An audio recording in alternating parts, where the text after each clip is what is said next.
How to thin candy melts with coconut oil. There are several ways we can prepare candy melts, but I used coconut oil just because it's easy to find and inexpensive. If you're curious, let me show you how to thin candy melts with coconut oil. Candy melts versus white chocolate. The fat used in candy melts is vegetable oil, while white chocolate uses cocoa butter. Although they almost look and taste the same, it's important to note that candy melts aren't really chocolate. Candy melts are the imitation of white chocolate. Why you should thin candy melts. Thinning will give you a better consistency that is easier to work with.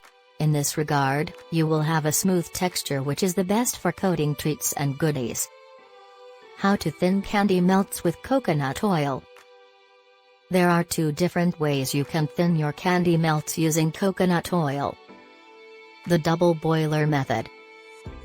Use a small saucepan as the base of your double boiler and a glass bowl as the upper half. The bowl should fit snugly on top of the saucepan, but ensure that its bottom will not be in contact with the water beneath it.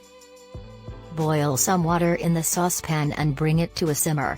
Pour a small bag of candy melts and a tablespoon of coconut oil into the bowl and place over the pan of hot water. Stir continuously until most of the pieces have melted. Remove the bowl from the pan and continue stirring until smooth. The microwave oven method. Place a small bag of candy melts in a microwavable bowl and add a tablespoon of coconut oil. Heat in the microwave for 30 seconds at medium heat.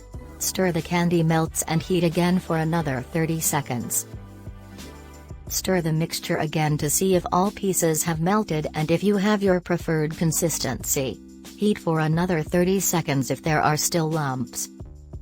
The amount of coconut oil you need to add depends from one brand to another, so you'd have to check your consistency before working on decorating your goodies.